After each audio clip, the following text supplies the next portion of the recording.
Considering the notion of accepting it all as a dream and abandoning it, Annie appeared at my side and her arm circled my waist.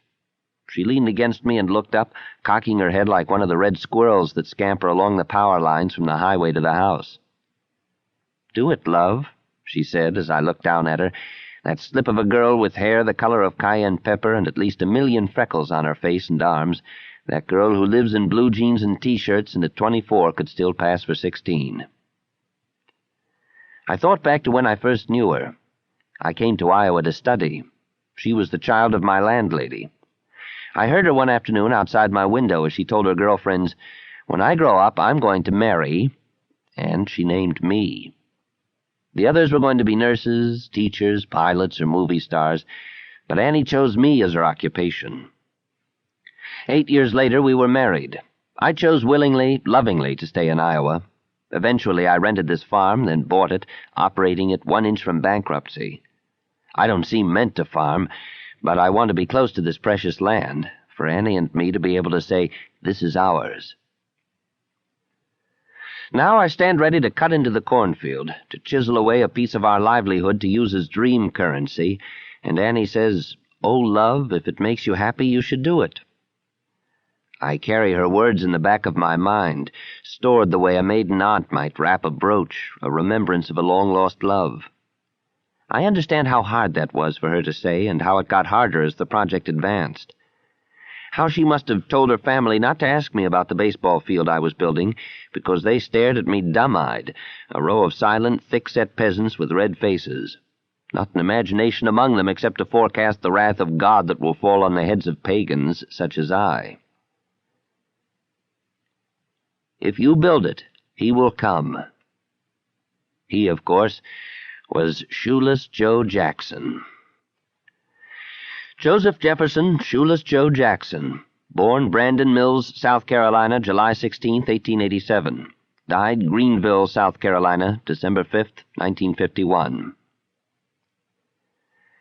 In April 1945, Ty Cobb picked Shoeless Joe as the best left fielder of all time. A famous sports writer once called Joe's glove the place where triples go to die. He never learned to read or write. He created legends with a bat and a glove. Was it really a voice I heard, or was it perhaps something inside me making a statement that I did not hear with my ears but with my heart? Why should I want to follow this command? But as I ask, I already know the answer. I count the loves in my life: Annie, Karen, Iowa, baseball.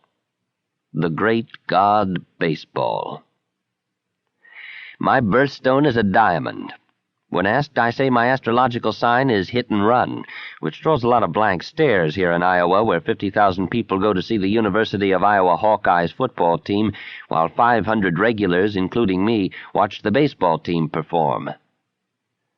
My father, I've been told, talked baseball statistics to my mother's belly while waiting for me to be born. My father, born Glen Ullin, North Dakota, April 14th, 1896. Another diamond birthstone. Never saw a professional baseball game until 1919, when he came back from World War I, where he had been gassed at Passchendaele. He settled in Chicago, inhabited a room above a bar across from Comiskey Park, and quickly learned to live and die with the White Sox.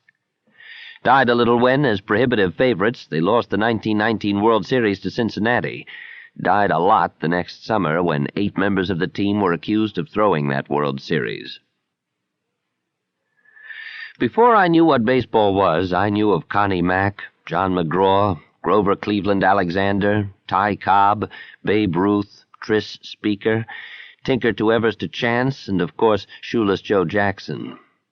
My father loved underdogs, cheered for the Brooklyn Dodgers and the hapless St. Louis Browns, loathed the Yankees, an inherited trait, I believe, and insisted that Shoeless Joe was innocent, a victim of big business and crooked gamblers.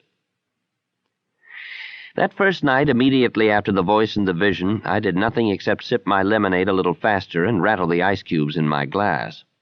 The vision of the baseball park lingered, swimming, swaying, seeming to be made of red steam, though perhaps it was only the sunset.